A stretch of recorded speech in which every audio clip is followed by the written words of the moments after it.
Well, hey there. Um, Check it out. I've upgraded the experience to the inside of my home. I don't always have the opportunity to, I don't always have the space, the opportunity to be able to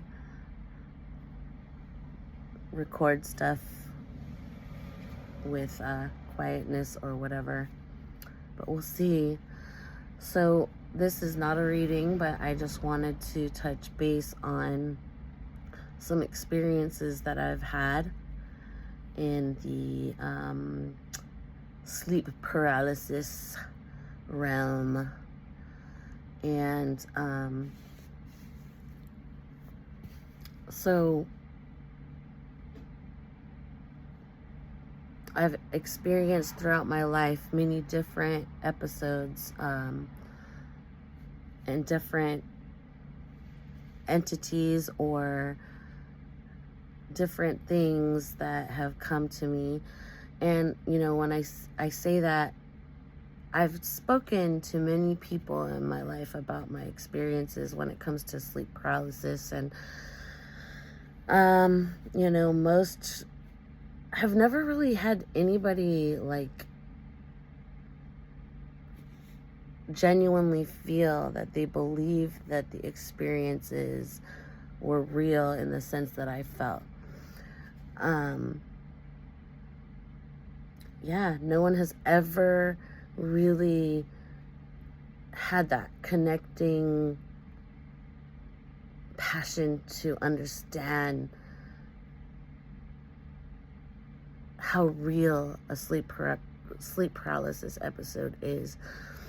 Well, if they have somewhat believed it, they haven't really had that experience themselves. And that's a normal thing, right? Like, if you haven't experienced something, it's hard to really understand what another person went through. But most people will say it's just in your mind, it's just a dream, all these things. So that's kind of the reason why I am posting this, is because I want to know what other people have experienced, if they've experienced sleep paralysis. I want to know what their thoughts are about it. I want to know if you have knowledge on it, if you can share it.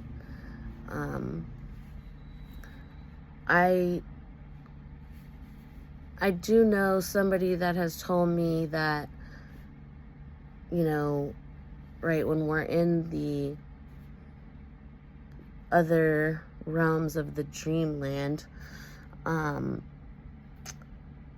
or even maybe you're not dreaming, but you are you're like traveling the world realms, and you're doing it consciously in like a meditative state. That so basically, when you leave your body, there are guardian watchers by your body. And so while you leave your body, you're being guarded. But if there is some kind of trouble or risk while you're out there and away from yourself, then your guardian watcher is like standing there, and they're scary on purpose because they're built with your own fear in order to scare you awake and bring you back to your body. So that's one thing that I have learned. And this person, they again, they told me this information, but I still didn't get that feeling that they really understood what I was experiencing. Other people have just said that, well, I think I researched it. People that experience sleep paralysis. It's like a trauma response. So most likely that person has gone through some high form of trauma and they're still working that out. And so these sleep paralysis episodes come. What else? One time I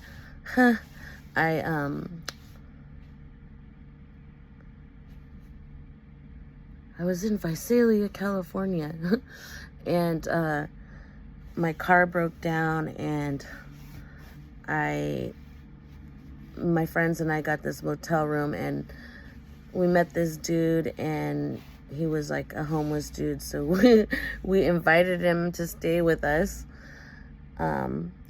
It was me and my girlfriend and a guy friend, so we felt safe. Turns out this guy was a junkie, though, but he didn't shoot up in the room, okay? But we were talking about, like, I brought up my sleep paralysis episode, and he said that he OD'd one time and had that, a similar experience. Obviously, he was ODing, but so he's not going to be able to move, but he experienced some kind of a scary entity as well where he couldn't move and all that. So that makes sense, and that's what I want to connect, is that the trauma and also the use of drugs and all of the things like that, right? Like when a person's using, they're pulling in negative spirits, all those dark energies, they flock around drugs and alcohol. And so my first experience was in my young years. I was probably about 15 years old, and at that time I was using various drugs and alcohol. Thankfully, I have never been a junkie. I came close to it, I'm not gonna lie. And I'm glad that I never did.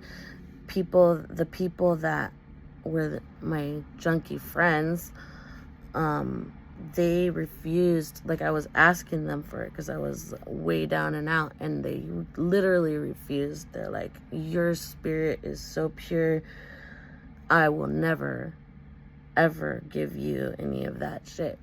And I was pissed because I really wanted to fucking leave, but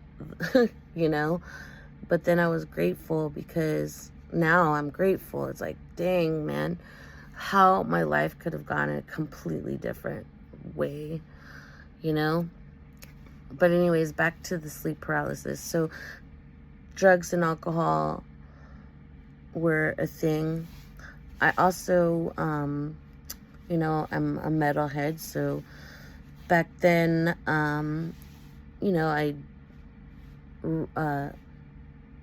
I listened to a lot of more dark satanic metal, which I still listen to it, but I'm not saying I was a Satanist or anything, but I used to really joke about it, and like, I would say, manifest that energy in my life as a joke, like, ha ha ha, Satan loves you, shit like that, right? And so just in general, I pulled in a lot of that energy, and then surrounding myself with drugs and alcohol and things. Well, it started off one night with a dream. I was being chased by this thing, but I couldn't see it. It was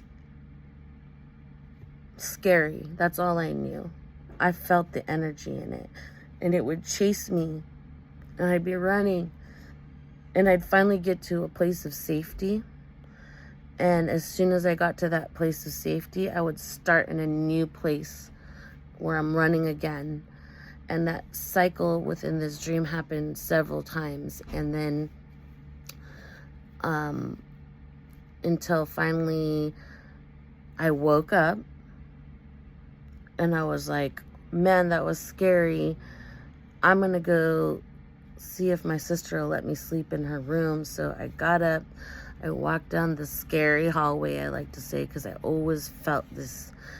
Every time I would walk through my hallway at my parents' house, I felt like something scary behind me. And I would like have to either turn the light on or whatever, but I didn't turn the light on. So anyways, I wake up from my dream, I walk down the hallway, I knock on my sister's door, and I'm like, hey, can I sleep in your room? I had a scary dream. And she's like, yeah. And then I actually woke up. And I woke up, I got out of my bed, walked down the hallway, knocked on my sister's door, and I'm like, hey, I had a scary dream. Can I sleep in your room? And she's like, yeah. So that was a interesting dream, right? When your dream is, you dream, it's like a dream inside of a dream or something.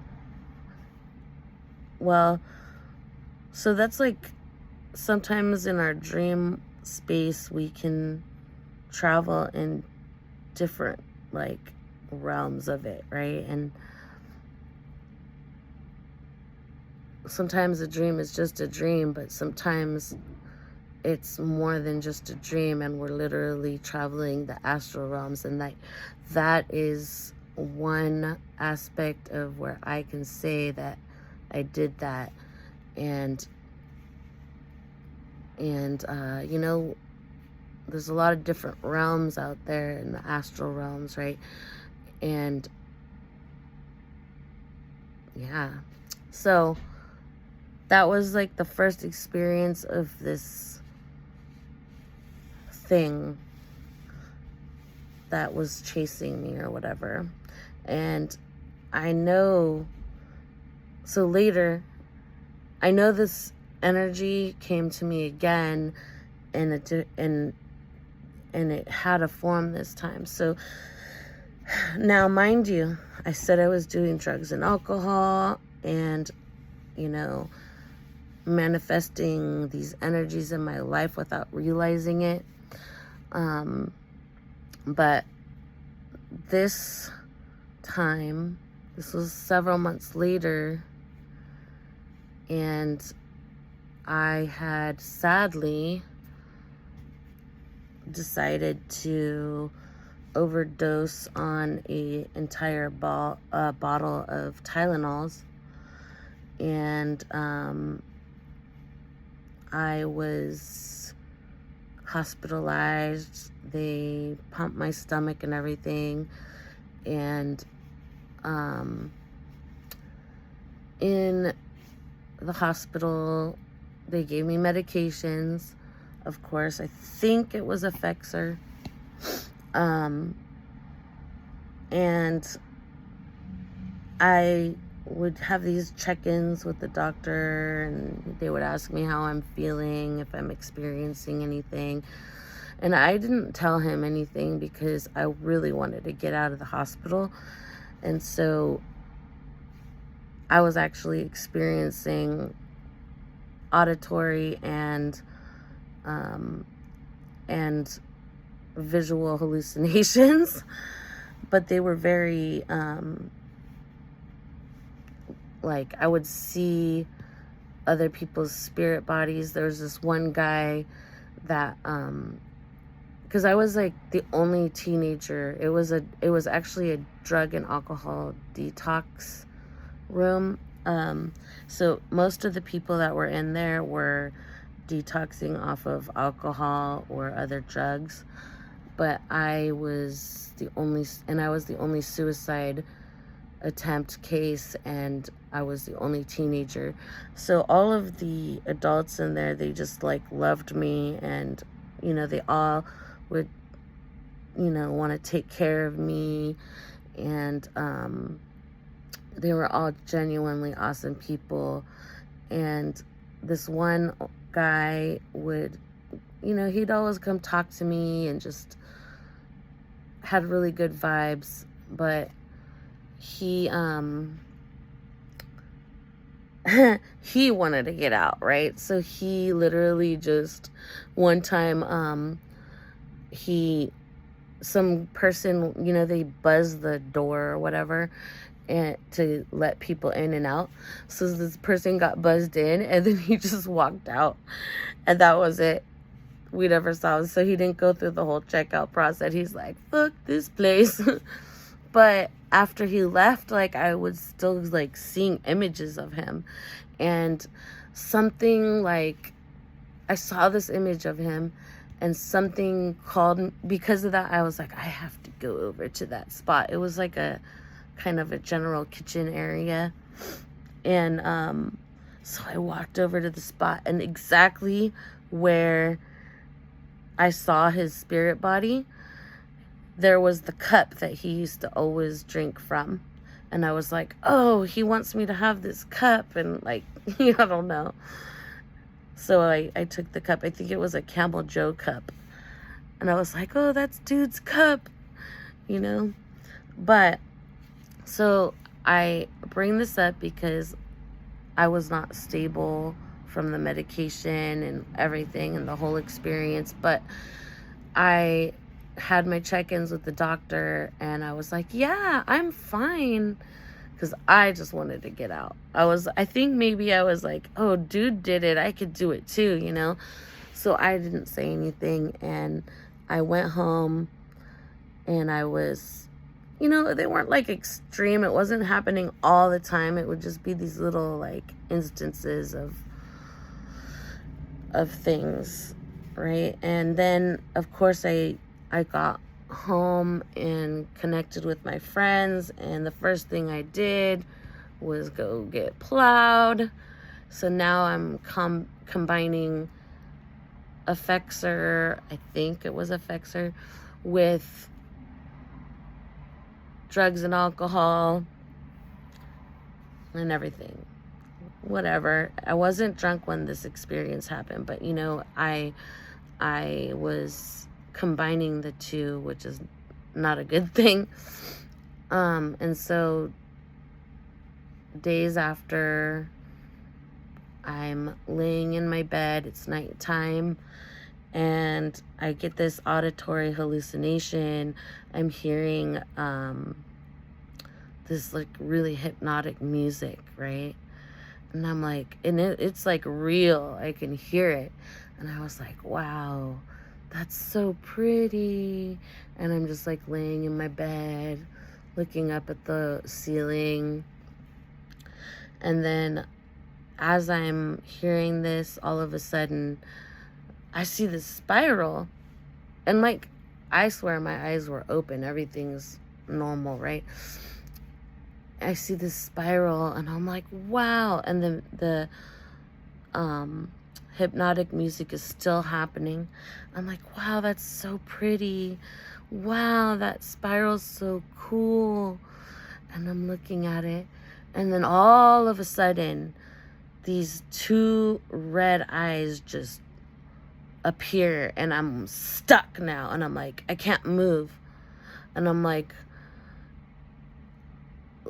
what's going on, right? I can't move, and I'm just trying to wiggle out or whatever. And as now my eyes are closed, I guess, I don't know, and I'm seeing the I don't hear the music anymore. If it was there, I wasn't paying attention to it.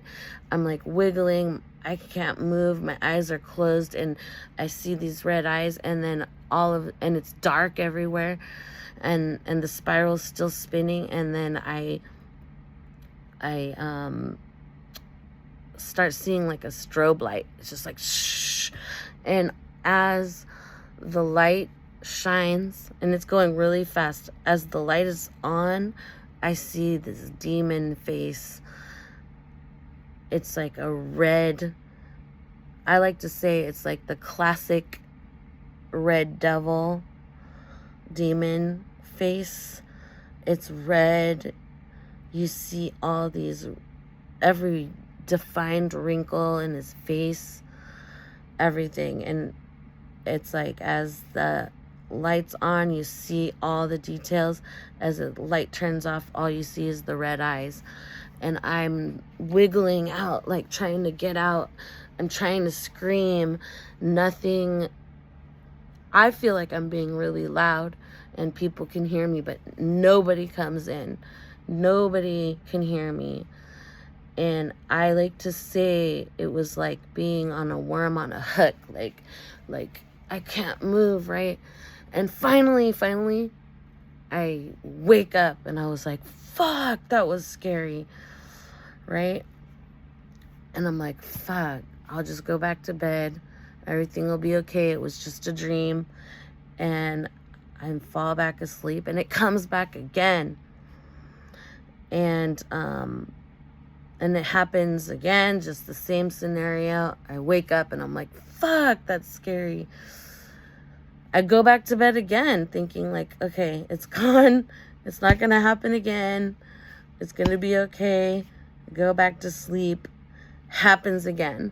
And at one point, I literally saw, I literally was completely outside of my body, looking down on myself, watching myself squiggling around my bed, trying to get awake. And I see like a line, or I like to say a cord, stretched down from me. I'm floating above down into my body, watching myself squiggling around while this demonish entity is inside of my body, you know. And eventually I'm able to push it out again, and push it out, and I wake up again. And that time I was like, okay, this thing's not going away. I am going to pray. So I'm praying. I'm on my bed praying, God, please get this thing out of my body. Make this thing go away. And as I'm praying, and I prayed out loud, as I'm praying, at the time I had a couch on the other side of my room, I heard something that seemed like it was sitting on my couch, chuckling like, like he was trying to say, oh, you think your prayers are gonna stop me? Well, like I said, I prayed, and that it didn't come back anymore. I never saw that particular entity, or whatever you want to call it. I never saw that again. I never had that experience with that one. But shortly after that, more than once, I remember coming home from school, going to my room, and the crucifix it was my great uncle's crucifix from his funeral. I used to have that above my bed. More than once I came home and that crucifix was falling on my bed, and I just pick it up and put it back. But it happened like at least twice. So that is number 1, my first sleep paralysis episode. And I will say that I would talk about that experience, like I said, and most people were just kind of like, oh, no one really could understand or connect to it in the way that I was trying to convey. Maybe they somewhat were like, oh, wow, that's scary or whatever, but I have never been able to really truly get an opinion on it. So that's my curiosity. If you're watching this video, please comment about what you think, if you've had any experiences.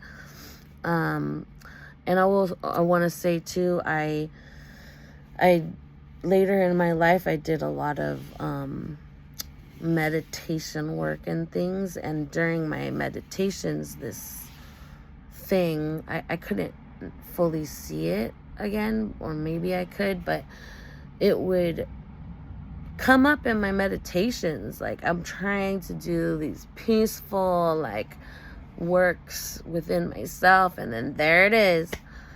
And I'm like, shit, this thing is, like, really bugging me, right? It wasn't scary like it was then, but it was like distracting me from doing my work, my inner work, right? And so I had a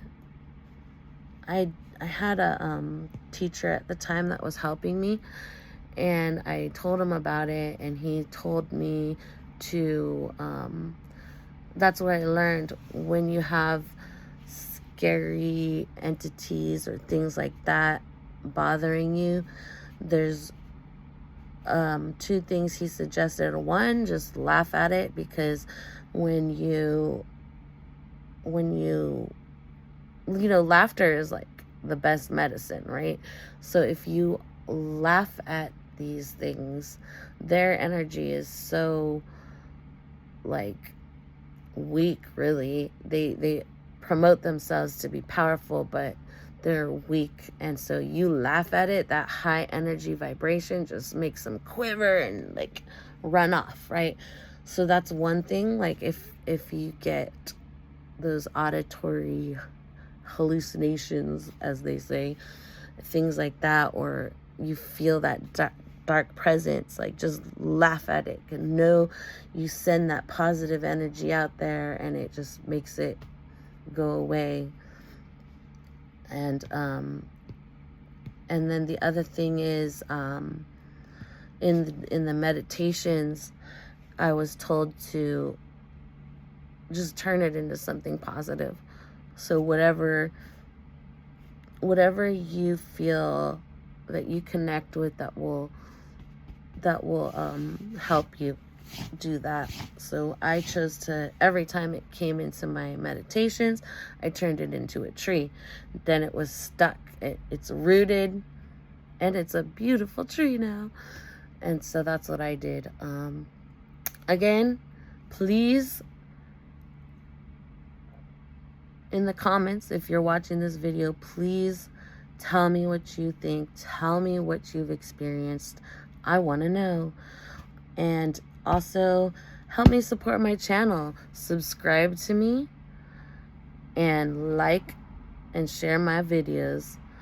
I don't have this great platform, but, like, I'm not worried about that at this time. I just want to get the messages out there and connect with people, and that's my thing. And yeah, take care. Have a very beautiful day.